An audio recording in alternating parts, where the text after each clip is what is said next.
I was sitting there in that cheap office chair they never replaced, the one with the weird stain I'd been looking at for 6 years, when Elliot slid the folder across his desk with that same practiced expression. Half grimace, half smile. I knew what was inside before I even opened it. Rejection number 12. 12 times. 12 times I'd been passed over for senior consultant. And I already knew who got it instead of me, Kirsten. 8 months at the company. 8 months. The thing is, Daphne, Elliot said, leaning forward like we were co-conspirators instead of whatever we actually were. Q4 isn't our strongest quarter for leadership transitions, but I've already put your name at the top of the list for spring promotions. I nodded like I believed him, like I hadn't heard almost those exact words 11 times before, like I hadn't trained every person who'd been promoted above me since 2018. Then I did something that surprised even me. I started laughing. Not cute giggles, the kind of laugh that makes people uncomfortable, the kind that says, I've finally snapped. Elliot's face did this weird thing. His customer service smile glitched. Something funny? Yeah, I said, still laughing. Me, I'm the joke for believing you. 12 times. So that's how it started. That's the moment I decided to burn it all down. Oh, wait, I should probably introduce myself. I'm Daphne. I was 33 when this happened, working at this boutique consulting firm called Paragon Strategic. We did business transformation consulting for healthcare companies. Sounds fancy, right? 6 years I'd been there. 6 years of being the person they called at 11 p.m. when everything was falling apart. 6 years of being told I was invaluable, but apparently not invaluable enough to promote. Before I go deeper into this mess, please like this video, subscribe to the channel, and let me know in the comments if you've ever been in a situation where you felt completely invisible despite working your ass off. Because honestly, it helps to know I'm not alone in this. And trust me, this story goes places even I couldn't have predicted. So back to that office. That moment, I composed myself and told Elliot I understood. That I was a team player. Then I walked back to my desk, past Kirsten, who was literally showing her new business cards to anyone who'd look. Senior consultant. The title that should have been mine almost 3 years ago. Let me give you some context. Paragon Strategic was founded by 3 guys who worked at one of those big 4 consulting firms.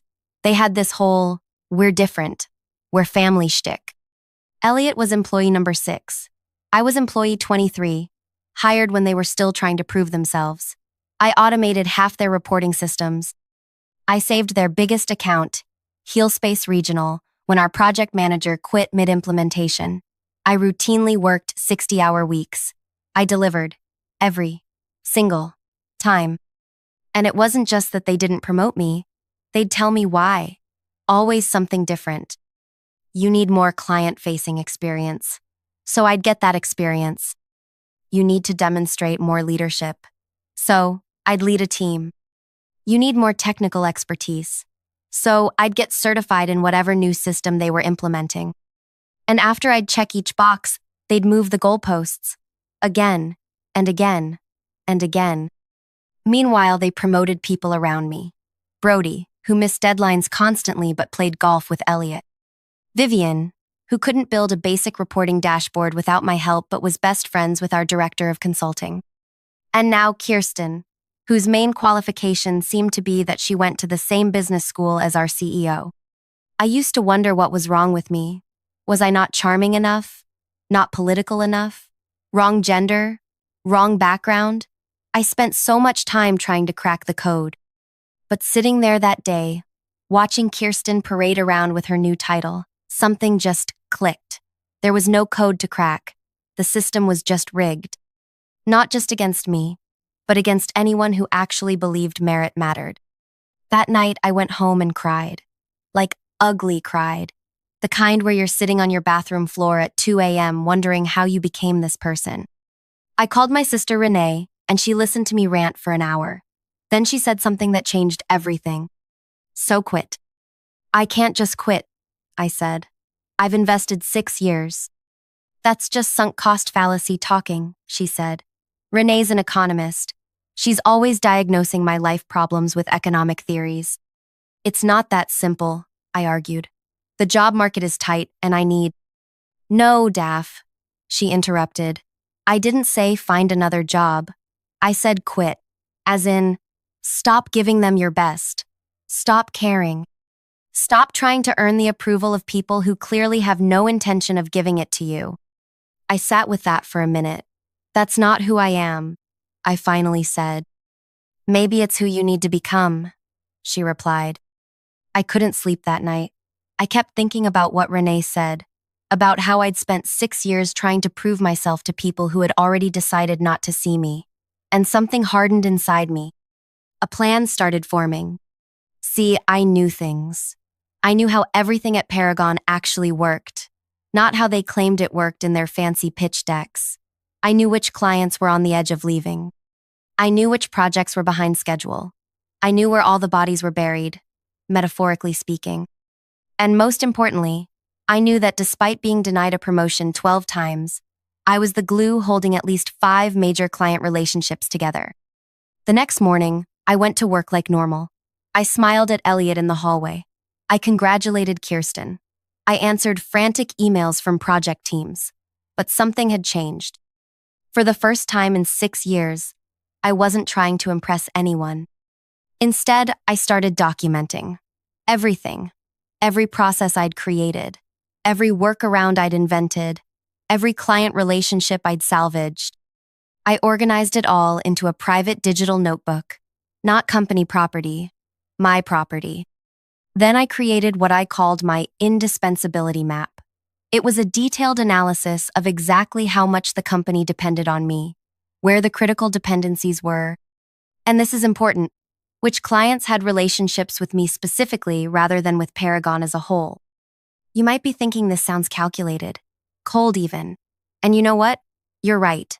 But 12 rejections will do that to a person. 12 times being told you're not quite good enough when you know damn well you are. It changes you. I gave myself 6 months. 6 months to execute what I started calling my quiet exit. Not quiet quitting. That's when you do the bare minimum. No, I kept working just as hard. But my goal had changed. I wasn't working for a promotion anymore. I was working for myself. The first phase was making myself even more indispensable. Counterintuitive, right? But necessary. I volunteered for the most complex client problems. I became the go-to person for troubleshooting. When our biggest client, HealSpace, had an issue, they'd call me directly, not Paragon's support line. I was careful about it. I didn't sabotage anything. I didn't create unnecessary dependencies. I just positioned myself as the solution to problems that already existed, and I documented it all. The second phase was building my escape hatch. I started having coffee with former colleagues who'd left for other firms. I updated my portfolio. Not my resume, my portfolio. Because I wasn't looking for another job, I was laying groundwork for something else entirely. Phase 3 was the trickiest. I had to start detaching emotionally while still appearing invested. I stopped taking it personally when Elliot would take credit for my ideas in meetings. I stopped feeling hurt when I wasn't invited to leadership lunches. I started seeing Paragon not as the company I'd given 6 years of my life to, but as a stepping stone to what came next. Around month 4 of my plan, something unexpected happened. They promoted someone else again. Lucky number 13. This time it was Theo, a guy who'd been there 2 years and whose main qualification was being aggressively mediocre but very, very confident about it. Normally this would have devastated me, but I just smiled and congratulated him. Elliot looked confused by my reaction. He'd expected tears, or at least for me to come to his office later to ask what I needed to do better. But I didn't. I just kept working on my plan. By month 5, I'd saved enough money to live on for 6 months without income. I'd incorporated my own consulting business, just on paper at this point. I'd secured a small business loan, and I'd started having very careful, very private conversations with 2 of Paragon's clients who I knew were dissatisfied. I wasn't poaching, not technically. I was just being helpful, answering questions, providing insights, building relationships outside the Paragon umbrella. Then came the day. 6 months to the day after rejection number 12. I walked into Elliot's office without an appointment. "I quit," I said, placing my resignation letter on his desk. His face went through about 5 different expressions in 3 seconds: shock, disbelief, anger, fear, and finally, the one I was waiting for: panic. "You can't quit," he said. "We're in the middle of the Heal Space implementation. You're leading the Meridian Health Project. We need you." I just smiled. 2 weeks' notice. It's all in the letter. "Is this about the promotion? Because we can talk about that. Q3 is coming up, and I've been advocating for you." I cut him off. "No, Elliot. This isn't a negotiation. I'm leaving." And now we're at the part where it gets really interesting. The part where my 6 months of careful planning starts to pay off. The part where they finally realize exactly what they're about to lose. But before I get into that, I need to take a quick breath because even now, 2 years later, telling this story makes my heart race.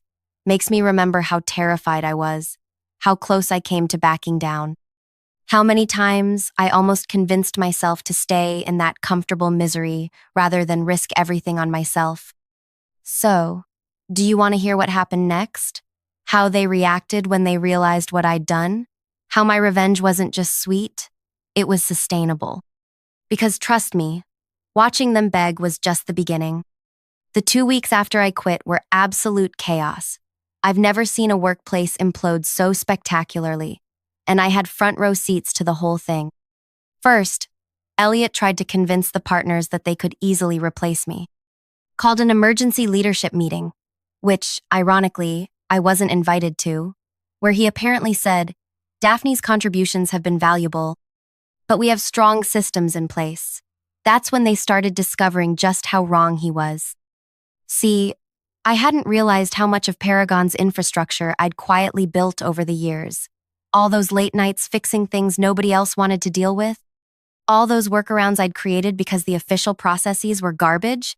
It was like I'd been holding the company together with duct tape and determination for 6 years. By day 3 of my notice period, the panic had set in. Suddenly, Elliot wanted me to document everything I did. He scheduled daily knowledge transfer meetings. He even asked if I could create training materials for my replacement, who, by the way, didn't exist yet. "Sure," I said, smiling sweetly. "My hourly consultation rate is $275. His face when I said that? Priceless. Like I'd suggested he give me his firstborn child. You work here," he sputtered. "For 11 more days. I corrected him. He complained to the partners, of course. But they were already in panic mode because HealSpace, our biggest client, had gotten wind that I was leaving.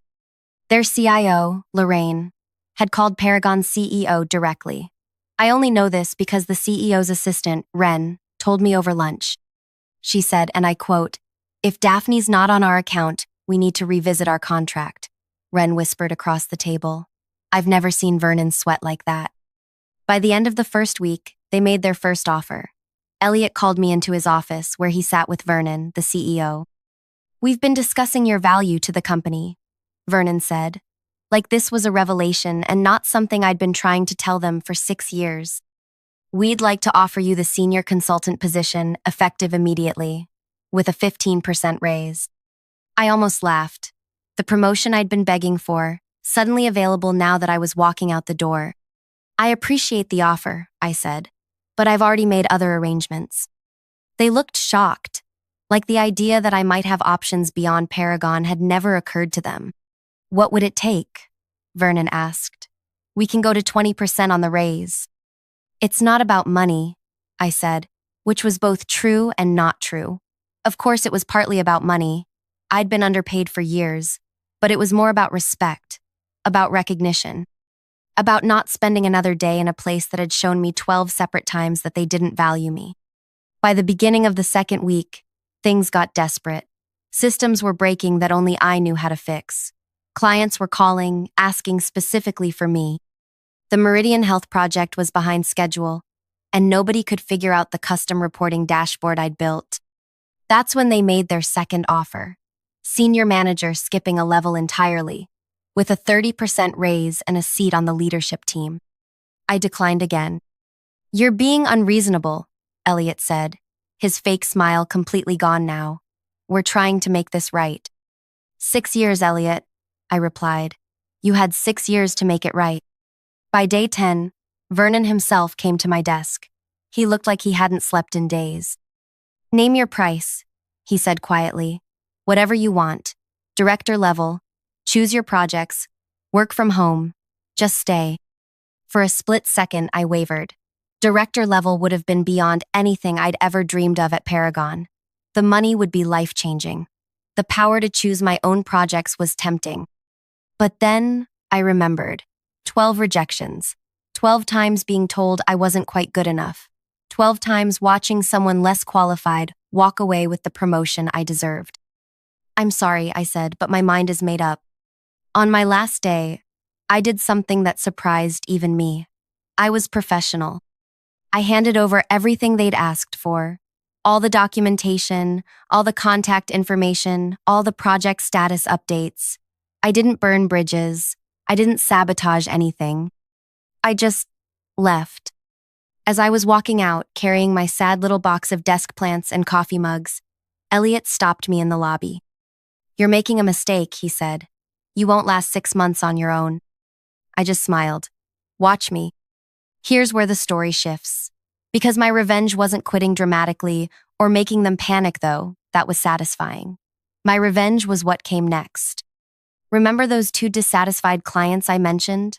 The ones I'd been having careful conversations with? The day after I left Paragon, I had official meetings with both of them. Not as a Paragon employee, but as the founder and CEO of my own consulting firm, Clarity Partners. 1 week later, HealSpace canceled their contract with Paragon and signed with me. Not just the implementation I'd been working on, their entire portfolio of projects. When Vernon found out, he called me apoplectic. This is a breach of your non-compete, he shouted. Actually, it's not, I said calmly. I never signed a non-compete. Check your records. He went silent, because he knew I was right. In all the paperwork over 6 years, they'd somehow never gotten around to having me sign a non-compete agreement. An oversight that was now costing them millions. 3 weeks after that, Meridian Health followed.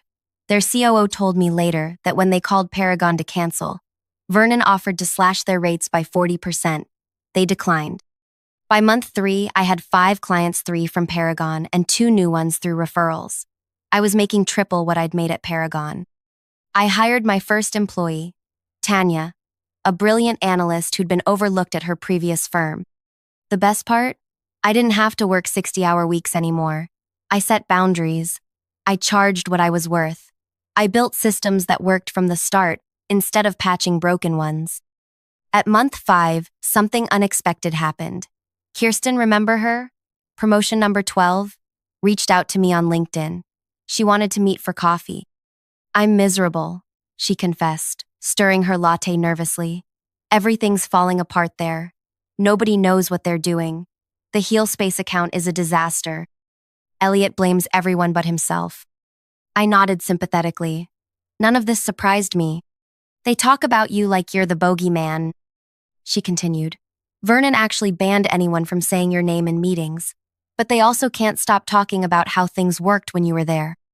I couldn't help but feel a little smug, but also sad. Sad for the people still trapped there.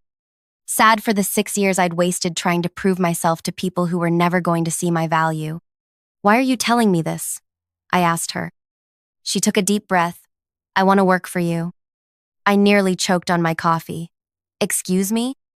I know it's weird, she said, and I understand if you say no, but you built something amazing in just a few months. You're doing the work you want to do, with clients who respect you. That's what I want. I studied her face, looking for signs of deception. Was this some kind of corporate espionage? A trick to get me to reveal my client list? But all I saw was exhaustion, and something I recognized intimately, the desperate need to be valued for your work. Send me your resume, I said finally, and we'll talk. 6 months to the day after I left Paragon, I got a call from a number I didn't recognize. When I answered, a familiar voice came through. Daphne, it's Vernon. My heart skipped a beat. Hello, Vernon. What can I do for you? We need to talk, he said, his voice strained. Things here are. We're struggling. The quarterly numbers are the worst they've been in 5 years. We've lost 7 more clients since you left. I waited, saying nothing. We want you back, he finally said. We'll match whatever you're making now. Double it even. Director level, equity stake, whatever you want. I closed my eyes, taking in the moment. This right here, was what I'd wanted to hear for so long. Validation, recognition, the admission that I had been right all along. But it came too late. I appreciate the offer, I said, echoing the words I'd used when rejecting their previous attempts to keep me. But I'm not interested. We're desperate, he admitted, his voice cracking. Please, just come in for a meeting. Name your terms. That's when I realized something important.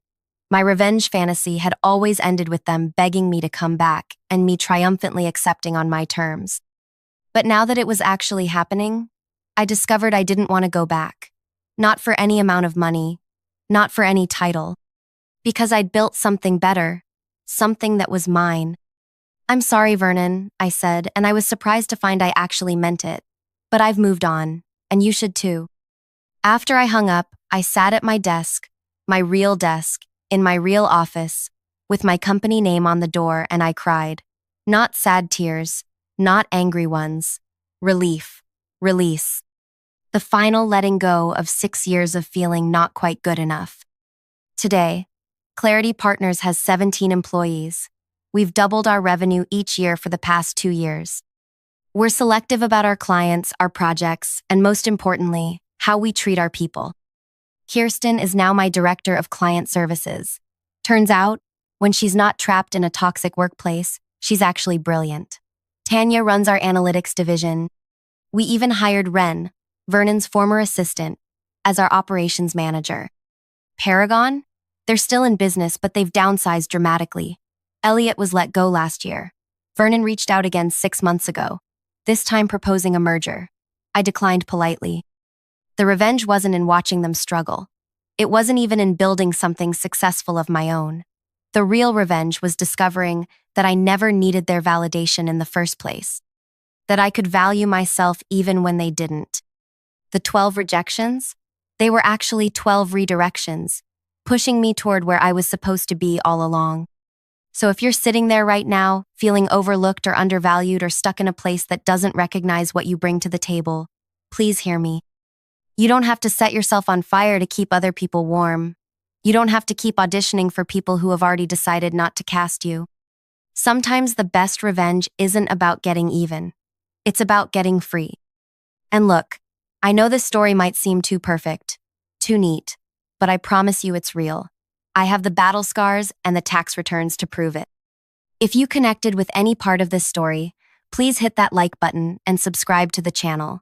Drop a comment below if you've ever had to walk away from something to find your true worth. I read every comment, and your stories help me feel less alone in mine. Thanks for listening to me ramble for so long. Sometimes I still can't believe how different my life is now compared to where I was 2 years ago. Just remember, your value doesn't decrease based on someone's inability to see your worth. And sometimes, the most powerful thing you can do is walk away. See you in the next video.